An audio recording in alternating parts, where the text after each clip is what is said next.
እንደምሰነበታችሁ የሸገር ሼልፍ ቤተሰቦች። ባልደረባችን ግርማ ፍስሐ ደግሞ አንድ ቀን በሰፈሩ በኩል ሲያልፍ የሰፈሩን ትዝታ እንዲያስታውሶታል። እናደምጠዋለን። ድንች ሜዳ።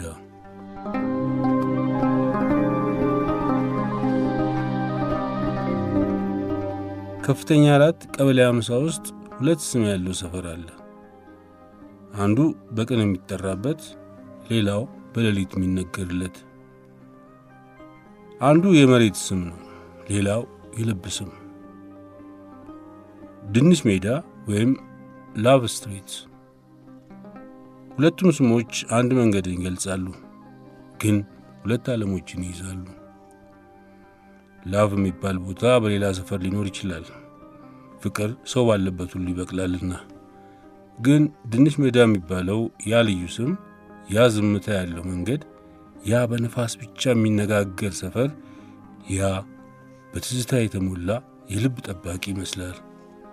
እኛ በ50 ቀበሌ ያለን ብቻ የምናውቀው ይህ ቦታ የልብ ደሴት ነው ብለን ብንጠራው እንኳን አይበዛበትም። ቀን ሲሆን ልጆች እየተጫወቱ ያ ምድረ በዳ መሬት በፀሐይ ሲታጠብ ድንች ሜዳ ብቻ ነው የምንለው።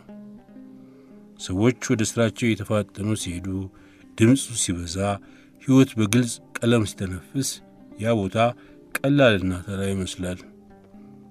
ነገር ግን ሌሊት ሲወርድ፣ ጨለማው ሲበዛ፣ ዝምታው ሲሰፋ፣ እንደ ትዝታ የሚተኛ ንፋስ ሲነፍስ ያው መንገድ በዝግታ ላቭ ስትሬት ይሆናል።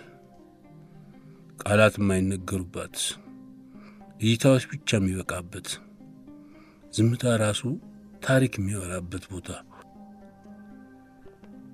እንደ ሰው ልጅ ሁለት ፊት አለው። አንዱ ለቀን ሕይወት፣ ሌላው ለሌሊት ትዝታ። አንዱ ለመኖር፣ ሌላው ለማስታወስ።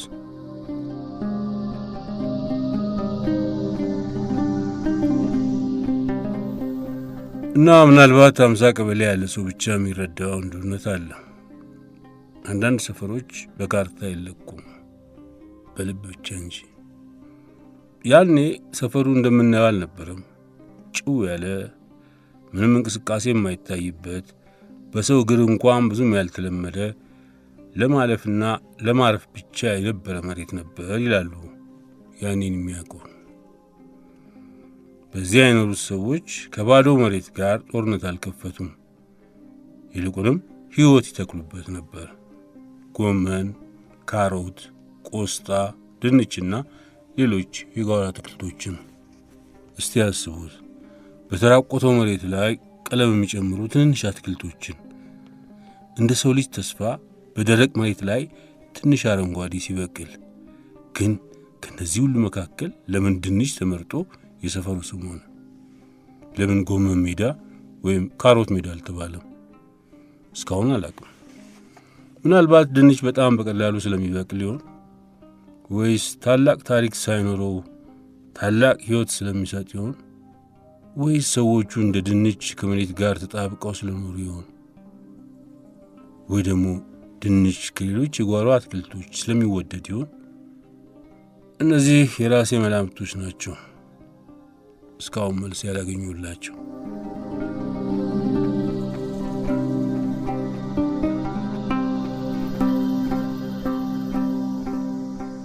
ድንች ሜዳ የ50 ቀበሌ ሀብታሞች መንደር የነበረ ይመስለኛል። እዚያ ጭር ባለው ሜዳ ከአንደኛው ቆርቆሮ ግቢ በጣም ረጅሟ እትዬ ዓለም ፀሐይ በሯ ላይ ቆማ ስትታይ ሜዳው የእሷ ይመስለኝ ነበር። በጣም ረጅም፣ ኮስታራ የሆነች በትዝታ የተሞላች ሴት። ቆይቶ ይመስለኛል በወጣቶቹ ዘንድ ድንች ሜዳን ከብስራት ሆቴል ጀምሮ እስከ አቶ ተክለመድን አበባየሁ ጓሮ ድረስ የሚዘረጋውን መንገድ ላቭ ስትሪት ተብሎ እንዲጠራ ድምፅ ሳይሰጥበት፣ ዳቦ ሳይቆረስበት የተወሰነው። ያ ስም እንደ ቀልድ የተሰጠ አልነበረም። መንገዱ ራሱ ፍቅርን የሚጋብዝ ነበር። በቀንም ሆነ በምሽት የሰው እግር የማይበዛበት፣ መብራት የሌለው፣ በሀብታሞች ግቢ የተከበበ የተረጋጋ ጨለማ መንገድ ነበር። አያስፈራም፣ ግን ዝምታው ራሱ ምስጢር ነበረው። ሌሊት ላይ ግን መንገዱ ሌላ ሕይወት ይኖረው ነበር። ጥንድ ሆነው የሚመጡ ፍቅረኞች በቅርብ ርቀት ቆመው የልባቸውን ወሬ የሚለዋወጡ፣ ተያይዘው የሚቆሙ፣ የሚሳሳሙ፣ ሰው አየኝ ብለው የማይፈሩ ነበሩ። የጨለማው መንገድ ለፍቅር መጠለያ ነበር።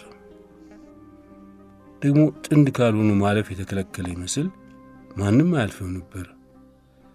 ካለፈም ይህን ትዕይንት ለማየት የፈለገ ይመስለኛል። እኔ ለምሳሌ ሆን ብዬ አልፍ ነበር ለማየት። ግን የሚገርመኝ ነገር በዚያ መንገድ በአጋጣሚ የሚያልፍ ሰው ካለ ብዙ ጊዜ ቀና ብሎ አያይም።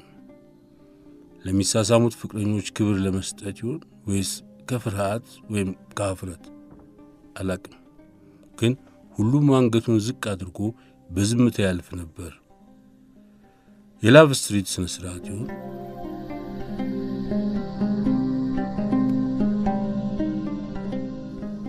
አብዛኛዎቹ የ50 ቀበሌ ወጣቶች ከልደታ ሰፈር ሴቶችን ይዘው ወደዚያ ይመጡ ነበር ይባላል።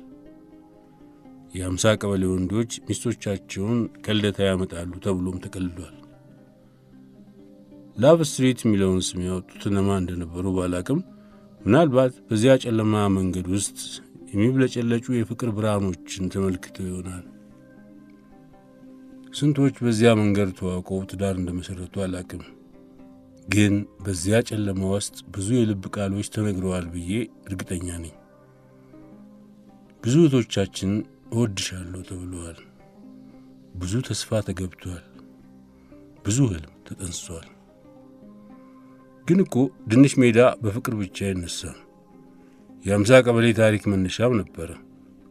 ከንጉሡ መውረድ በኋላ ደርግ ቀበሌዎችን በአገሪቱ ሁሉ ሲያደራጅ በከተማው ውስጥ የተፈጠረው ለውጥ በሰዎች ሕይወት ብቻ ሳይሆን በቦታዎች ላይም ጥልቅ ምልክት አሳርፎ ነበር። በዚያን ዘመን የከፍተኛ 4 ቀበሌ 50 የመጀመሪያው ጽሕፈት ቤት የተቀመጠበት ቦታ ከድንሽ ሜዳ አጠገብ ያለው ትልቅ ግቢ ነበር። በግቢው መካከል የቆመው ትልቅ የሾላ ዛፍ እንደ ዘመን ምስክር ቆሞ ነበር። ያ ሾላ ዛፍ ለእኛ ልጆች ምሳሌ ብቻ ሳይሆን ጥላ፣ መጠለያና የሕይወት ትምህርት ነበር። ያ ግቢ በዚያን ጊዜ የሱዳን ኤምባሲ ነበር ተብሎ ይታወሳል። በኋላ ግን የቀበሌ አስተዳደር ማዕከል ሆኖ ተለዋዋጭ ታሪክ ውስጥ ገባ። ዛሬም ግን ያ ቦታ የአንዲት ሚኒስትር መኖሪያ ቤት ሆኖ ተቀይሯል። ከዚያ በፊትም ብዙ ባለሥልጣናት ተቀምጠውበት ነበር።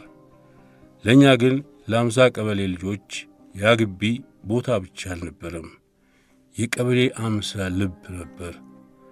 እዚያ ውስጥ ሕይወት ይጀምር ነበር፣ ውሳኔ ይወሰን ነበር፣ ታሪክ ይጻፍ ነበር። እነ ጓድ ረታ ወርቅነህ፣ ጓድ ሰፈፈ ወርቄ፣ ጓድ ሙላቱ ወልደ ሚካኤልና ጓድ በቀለ ሬንሶ እንደ ቀበሌ አደራጅ መሪዎች በዚያ ግቢ ውስጥ ተቀምጠው የቤት ቁጥር መስጠትን፣ የሰፈር መዋቅርንና የከተማ አደረጃጀትን ይወያዩ ነበር። በቀይ ቀለም በየቤቱ ላይ የተጻፉ ቁጥሮች ከዚያ ግቢ ውስጥ የተወሰኑ ነበሩ። ከትንሽ ውሳኔ ትልቅ የከተማ ስርዓት ይፈጠር ነበር።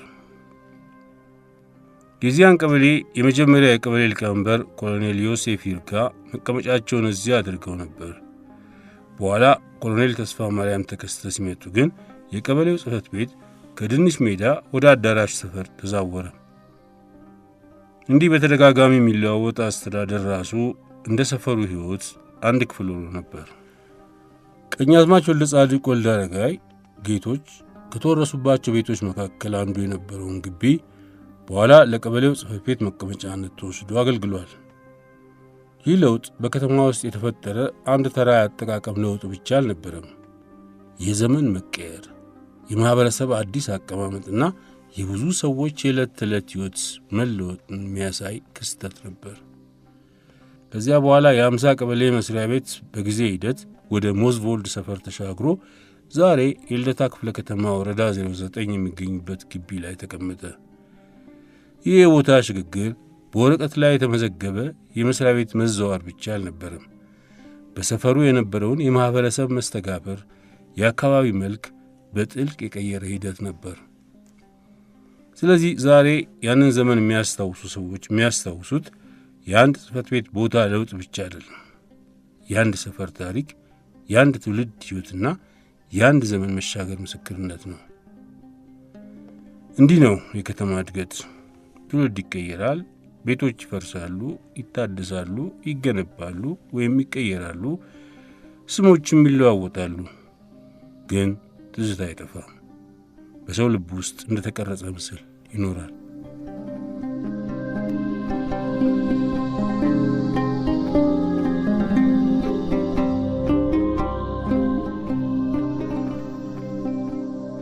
ከትንሽ ሜዳ የማይረሳኝ ትዝታ የ5ኛ ክፍል ተማሪ ያለው አንድ አርብ ከሰዓት ብቻዬን ወደ ትምህርት ቤት እየሄድኩ ነበር። ያ መንገድ ለእኔ እንደተለመደ መንገድ ቢሆንም ያ ቀን ግን ሕይወት ሌላ ቀለም አለው እንደሚለው ነበር። ከአቶ መሐመድ ግቢ በር ፊት አንዲት ውብ ቀይ ሴት ቆማ ጠራችኝ። አቶ መሐመድ የፔትራም ካምፓኒ ባለቤት ነበሩ። በኋላም የቀበሌ ጽሕፈት ቤት ከዚያ ሲወጣ ያ ቤት የሌላ ታሪክ መጀመሪያ ሆኖ ተቀየረ። ሴትዮዋ ቢጫ ድሪያ ለብሳ ነበር። እጆቿና እግሮቿ በሂና በጥሩ የተሰሩ ነበሩ። በጣቶቿ ወርቅ ቀለበቶች ነበሩ። ቦምቤ የሚባል ጫማ ለብሳ ቆማ ነበር። ፈገግታዋ እንኳን ሰውን የሚያረጋጋ ዝምታ ነበር። ና ይሄ ድርሻ ነው ብላ በእጇ ያሉትን ብዙ ሳንቲሞች በእጄ ላይ ያፈሰችልኝ። ያ ቅጽበት እንደ ጊዜ የቆመ ሰከንድ ሆኖ በልቤ ቀርቷል። በቃ ዳይ ቀጥል ብላ በፈገግታ አሰናበተች። እኔ ግን ቆሜ ቀረው። ሳንቲሞቹን እያየሁ ከራሴ ጋር ተከራከርኩ። ተሳስታ ነው ወይስ በፍቅር ነው የሰጠችኝ ብዬ። ሳንቲሙን ስቆጥር 1 ብር ከ25 ሳንቲም ነበር። ለዚያ ዘመን ልጅነት ግን ይህ ትልቅ ሀብት ነበር። በ5 ሳንቲም ዳቦ ቆሎ፣ በ5 ሳንቲም ፓስቲ የምንገዛበት ዘመን ነበር። ትንሽ ገንዘብ ትልቅ ደስታ ይገዛ ነበር። የክፍል ጓደኞቼ ዳንኤል አለማየሁ፣ ኢዮብ ከንቲሳ እና ነስሬ ረዲ ጋር በዚያ ቀን ያለውን ደስታ ለመካፈል እቅድ አወጣሁ። ያ ትንሽ ገንዘብ በእኛ ዓይን እንደ ታላቅ ክብር ታየ። በዚያን ቀን ስንንሸራሸርና ስንጨዋወት የክፍል ተማሪዎች ፊት ዳቦ ቆሎና ፓስቲ ስንገዛ ያን ጊዜ እንደ ዘመን በልቤ ተቀምጧል። ከየሻረክ ተስፋዬ፣ አዜብ ተስፋ ማርያም፣ ሰብለ ግርማ፣ መታሰቢያ ደምሴ፣ መሰለሽ ሻንቆና ሌሎች ጋር ያ ቀን እንደ ፊልም በዓይኔ ይታየኛል። ከውጭ ቀሪ የቀረኝን 30 ሳንቲም በላስቲክ ቋጥሬ በጓሮ በራችን ደጃፍ ላይ ቀበርኩት። ያ ሳንቲም እንደ ምስጢር ለቀናት እንደ ተቀበረ ቆይቶ ነበር። በኋላ ግን ከቀበርኩበት አውጥቼ ተዝናናሁበትና ጨረስኩት። ያኔ ለሳንቲሙ ሲሉ የከበቡኝ ወዳጆች ሁሉ ባዶ እጄን ስቀር ጠፉ። ዞር ብለውም አላዩኝ። በተለይ አስራት አበራ እያለህ ካልሆነ ከሌለ የለህም የሚለው ዘፈን ትርጉም የገባኝ ያን ጊዜ ይመስለኛል። ሳንቲሙ ሲያልቅ ሁሉም እንደ ጭስ በንፋስ ተበተኑ። ያኔ ነው ይህን ሕይወትን ታላቅ ፍልስፍና የተረዳሁት። ከዓመታት በኋላ ይህን ለወንድሜ ስነግረው በፈገግታ እንዲህ አለኝ። ሴትዮዋ የሰጠች ዘካ ነው። የጁ ማለት አይደል? በቃ ዳ መስላት ነው። ያ ቃል ግን ታሪኩን ሌላ ትርጉም አሰጠው።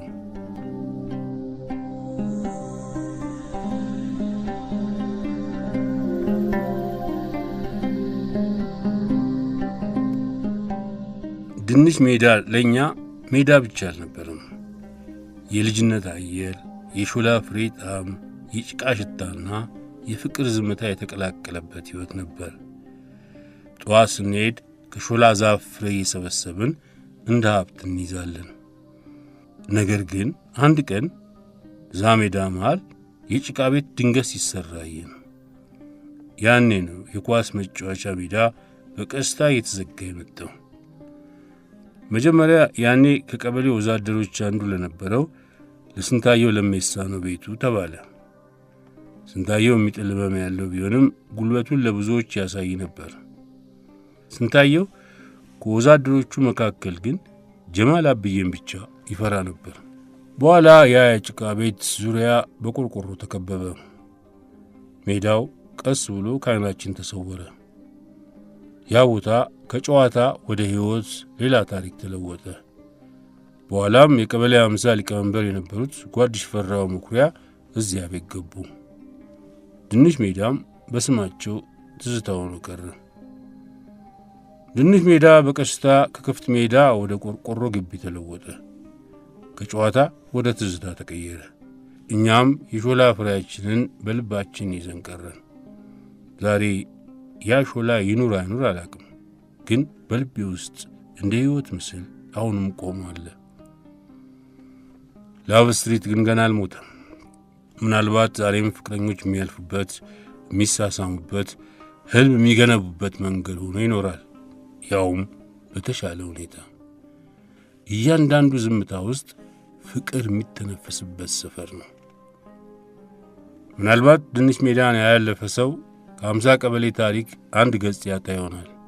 ምክንያቱም አንዳንድ ቦታዎች በካርታ ላይ ብቻ አይኖሩም፣ በሰው ልብ ውስጥ ብቻ እንጂ። ድንሽ ሜዳ ወይስ ላቭ ስትሪት? ምናልባት ሁለቱም አንድ ናቸው። አንዱ የሰፈር ስም፣ ሌላው የልብ ትዝታ።